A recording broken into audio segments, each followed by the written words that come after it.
అయితే విచిత్రం ఏంటంటే ముఖ్యమంత్రి గారు శ్రద్ధ ఒక డిపార్ట్మెంట్ మీద బాగా గట్టిగా పెడుతున్నారు, దాన్ని ప్లానింగ్ డిపార్ట్మెంట్ అంటారు. అయితే ఈ ప్లానింగ్ డిపార్ట్మెంట్లో ఈ సంచులు మోసే భీమ్బాయ్ ఉంటారు ముఖ్యమంత్రి గారి దగ్గర, ఆయన పేరు చెప్పడం నాకు ఇష్టం లేదు కానీ ఆయన కంప్లీట్గా ఆయననే ఇన్ఛార్జ్ అన్నట్టు. ఈయన చైర్మన్ ఉంటే ఆయన వైస్ చైర్మన్ అన్న లెవెల్లో వాళ్ళు చెప్తే తప్పితే పని అవ్వడం లేదు. రియల్ ఎస్టేట్ వాళ్ళందరూ కూడా వచ్చి మొత్తుకుంటున్నారు. హైడ్రాతోని రియల్ ఎస్టేట్ సగం కుదేలు చేసిండ్రు, రెండవది అవినీతితో కుదేలు చేస్తున్నారు. Per square feet 150 rupees up front ఇస్తే తప్ప పర్మిషన్ ఇవ్వమని చెప్పి ప్రభుత్వం రియల్ ఎస్టేట్ వాళ్ళను వేధించడం మానుకోవాలి. రియల్ ఎస్టేట్ వాళ్లకు మీరు కంప్లీట్గా ఎక్స్టార్షన్ చేస్తూ ఉన్నారు. దీని మీద మీరు ఈ వేధింపులు మానుకోకపోతే, ఈ ఎక్స్టార్షన్ మానుకోకపోతే ఖచ్చితంగా అవసరమైతే ఈడీ వరకు కూడా కంప్లైంట్ ఇవ్వడానికి తెలంగాణ జాగృతి వెనుకాడదని చెప్పి ఈ సందర్భంగా తెలియజేస్తూ, మరి గుంపు మేస్త్రి గారు జిహెచ్ఎంసీ అంటే గ్రేటర్ హైదరాబాద్ మున్సిపల్ కార్పొరేషన్ కాదు, గుంపు మేస్త్రి గారి హయాంలో జరుగుతున్న మహా కరప్షన్ అని చెప్పి మేము చెప్పాలనుకుంటున్నాం. ఈ కరప్షన్ని తప్పకుండా మీరు చెక్ చేయాలి, దీని మీద ఆలోచన చేయాలి. మన హైదరాబాద్ సిటీ డెవలప్మెంట్ని పక్కకు పెట్టి ఈ అవినీతిని మీరు ఇంకా పెంచుకోవడానికి ఫ్యూచర్ సిటీని ముందుకు తీసుకొచ్చి పెడతా ఉన్నారు. అది కరెక్ట్ కాదు. హైదరాబాద్ సిటీలో మీరు ఫెసిలిటీస్ ఇవ్వండి, ఈ సిటీ ఎదిగేలాగా చూడండి, ఇక్కడ కంపెనీస్ వచ్చేలా చూడండి. ముందు దీన్ని ప్రొటెక్ట్ చేయండి, తర్వాత ఫ్యూచర్ సిటీ గురించి ఆలోచించండి. మీ రియల్ ఎస్టేట్ కోసం అటుపోయి హైదరాబాద్ సిటీ ఫ్యూచర్ని నాశనం చేయొద్దని ముఖ్యమంత్రి గారిని కోరుతూ మళ్ళీ ఒకసారి డిమాండ్, ఖచ్చితంగా నామినేషన్ ప్రక్రియను క్యాన్సిల్ చేయాలి. టెండర్ సిస్టమ్ ద్వారా మాత్రమే ₹1 అయినా సరే ప్రజలకు జవాబుదారీగా ఉండేటట్టు ముఖ్యమంత్రి గారు శ్రద్ధ పెట్టాలని కోరుతూ సెలవు తీసుకుంటున్నాను. Thank you. జై తెలంగాణ, జై తెలంగాణ, జై జాగృతి. మా పార్టీ అనౌన్స్మెంట్ కార్యక్రమం 25వ తారీఖు ఉంటుంది కాబట్టి మేము ఆ రోజు 25 నాడు జరిగే కార్యక్రమాన్ని పర్యవేక్షించడానికి తెలంగాణ జాగృతి తరఫున ఒక 21 కమిటీలను వేయడం జరిగిందండి. ప్రతి కమిటీలో దాదాపు 30 మంది మనకు సభ్యులు ఉంటారు. ఆ తర్వాత వాలంటీర్ల సంఖ్య దాదాపు 500 మందితో వాలంటీర్స్ ఉంటారు.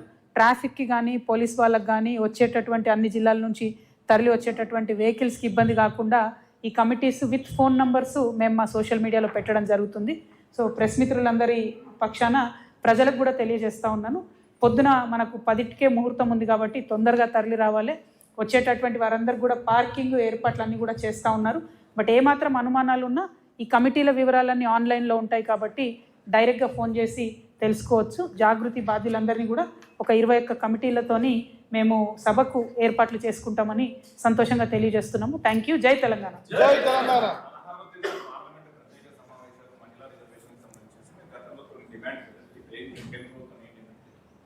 ప్రధానంగా ఒకటండి, మహిళా బిల్లు మీద పాత సెన్సెస్ని ఇప్పుడు అప్లై చేయడం అన్నది చాలా అన్యాయం.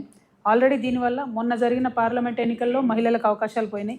దాదాపు 10-12 రాష్ట్రాల ఎన్నికలు జరిగినాయి, వాటన్నిటిలో కూడా మా అవకాశాలు పోయినాయి. ఇప్పుడు ఈ అవకాశాలన్నీ పోగొట్టింది 2027 సెన్సెస్ వస్తే ఆ డీటెయిల్స్తో ఏదో లాభం జరుగుతుందని మేము అనుకున్నాం. ఇంకొక ఏడాది అయితే 2027 వస్తుంది. మరి ఆ సెన్సెస్ కోసం ఆగితే డెఫినెట్గా మహిళలకు ఇంకొన్ని సీట్లు ఎక్కువ పెరుగుతాయేమో అని ఒక ఆలోచన. రెండవది, ఈ సెన్సెస్లో కులగణన చేస్తామన్నారు కాబట్టి బీసీ బిడ్డలు ఎంతమంది ఉన్నారో లెక్క పెడతారు కాబట్టి బీసీ ఆడబిడ్డలకు రిజర్వేషన్ వస్తుందేమో అని మేమందరం కూడా ఆశపడ్డాం. కానీ ఆ 2027 సెన్సెస్ వరకు ఆగకపోవడం వెనుక భారతీయ జనతా పార్టీ మరొకసారి వాళ్ళు బీసీ వ్యతిరేకులు అని చెప్పి వాళ్ళంతటా వాళ్ళే నిరూపించుకుంటా ఉన్నారు. దయచేసి బీసీ బిడ్డలు ఆడబిడ్డలు వేచి చూడొద్దు, చాలా బలంగా మనం కోరాల్సిన అవసరం ఉంది. అర్జెంట్ ఏం లేదు మనకు ఇప్పుడు సీట్ల కోసం, ఎందుకంటే మధ్యలో ఇంకొక 5-6 రాష్ట్రాల ఎన్నికలే ఉన్నాయి. 2027 తర్వాత చేస్తే సీట్స్ పెరుగుతాయి, బీసీ రిజర్వేషన్ కోసం కూడా ఫైట్ చేసే అవకాశం ఉంటుంది కాబట్టి దానికోసం వేచి చూడాలన్నది మా ఆలోచన. బట్ 16th, 17th, 18th మేము కూడా డ్రాఫ్ట్ బిల్ వచ్చిన తర్వాత స్టడీ చేస్తాం. అవకాశం ఉంటే ఢిల్లీకి కూడా వెళ్దాం అనేటటువంటి ఆలోచనలో ఉన్నాం.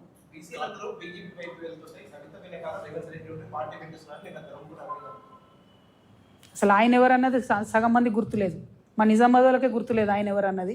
ఆయన గురించి నేను మాట్లాడేందుకే, ఆయన ఏం మాట్లాడతాడో ఆయనకే అర్థం కాదు. పొద్దున ఏం మాట్లాడతాడో రాత్రి ఏం మాట్లాడతారో, ఒక రోజు ఒక మాట ఇంకో రోజు ఇంకో మాట. అట్లాంటి వాళ్ళ గురించి మాట్లాడి నేను టైం వేస్ట్ చేయదలుచుకోలేదు. తెలంగాణ ఆడబిడ్డలు స్వయం ప్రతిపత్తి కలిగినటువంటి వాళ్ళు, స్వతంత్రంగా ఆలోచించుకునేటటువంటి శక్తి ఉన్నవాళ్ళు.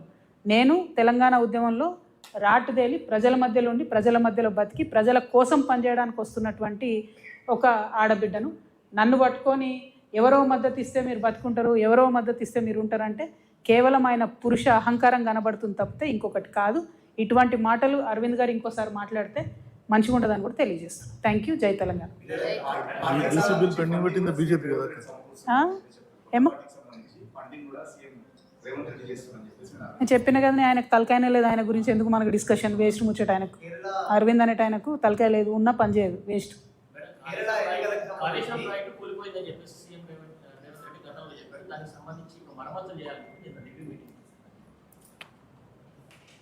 సేమ్ థింగ్ రాజు గారు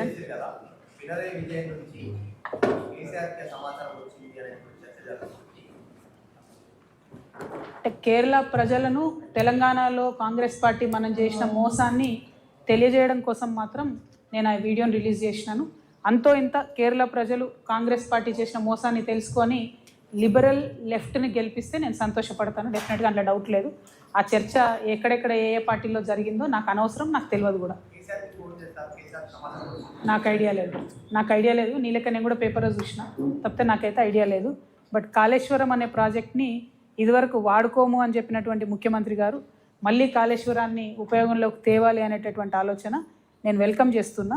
2 కారణాలు. కరెక్ట్గా కాళేశ్వరాన్ని కక్కుర్తి లేకుండా, కమిషన్ల కోసం ఆశపడకుండా పూర్తి చేస్తే అన్ని జిల్లాలకు కూడా నీరు ఇచ్చేటటువంటి ఆస్కారం ఉన్నది. కానీ దానికి సంబంధించినటువంటి సిన్సియర్గా పని కాంగ్రెస్ ప్రభుత్వం చేస్తుందని చెప్పి నేనైతే అనుకుంటలేను. ఎందుకంటే వాళ్ళు కర్కశంగా గత 2.5 సంవత్సరాలుగా అన్ని సీజన్లలో కూడా కాళేశ్వరం ఫెయిల్ అయిందని చెప్పడానికి 8.5 లక్షల ఎకరాలను ఎండబెట్టిండ్రు. తెలిసి అంత కర్కోటకంగా ఉంది కాంగ్రెస్ ప్రభుత్వం. కాబట్టి అటువంటి ప్రభుత్వం కాళేశ్వరం రిపేర్ చేస్తుందంటే అది కేవలం కమిషన్ల కోసమే అని చెప్పి నేను అనుకుంటున్నా, తప్పితే రైతుల కోసం అయితే కాదు. Thank you. జై తెలంగాణ. సారీ, క్షమించాలి, ఒక్క నిమిషం. మా హెచ్ఎంఎస్ రాష్ట్ర సెక్రటరీ గారు రాజు గారు వచ్చినారు. వారు ఇప్పటిదాకా ఇచ్చినటువంటి వివరాలతోనే నేను హెచ్ఎండిఏకి సంబంధించి, జిహెచ్ఎంసీకి సంబంధించి, అవినీతికి సంబంధించి నేను ప్రెస్ మీట్ పెట్టడం జరిగింది. అనేకమైనటువంటి ఆర్టీఐలు వేసి చాలా సంవత్సరాలుగా కొట్లాడుతున్నారు. దాదాపు ఒక 30,000 మంది జిహెచ్ఎంసీ కార్మికుల రిప్రజెంటేటివ్గా రాజు గారు మరి ఈ సమాచారాన్ని అంతా ఇచ్చినందుకు వారికి మనస్ఫూర్తిగా ధన్యవాదాలు తెలియజేస్తున్నాను. నెక్స్ట్ టైం ఇంకా సానుకూలంగా చాలా డీటెయిల్గా ఫైట్ కంటిన్యూ చేద్దాం. కాకపోతే మళ్ళీ ఒకసారి ముఖ్యమంత్రి గారికి ఒకటే డిమాండ్, దయచేసి టెండర్ ప్రక్రియను రద్దు చేయండి. ఎవరైతే రిటైర్డ్ ఉద్యోగులు ఎంబీ బుక్లను రాస్తూ ఉన్నారో ఆ పద్ధతిని కొనసాగించకుండా ఎవరైతే కరెక్ట్గా సంతకాలు పెట్టాలో ఆ టెక్నికల్ ఇష్యూస్ అన్ని సరిచూసుకునే విధంగా, అవినీతి జరగకుండా ప్రజల డబ్బు ప్రజలకు చెందేలాగా ముఖ్యమంత్రి గారు ప్రయత్నం చేయాలని చెప్పి డిమాండ్ చేస్తూ థ్యాంక్ యూ. సెలవు. జై తెలంగాణ.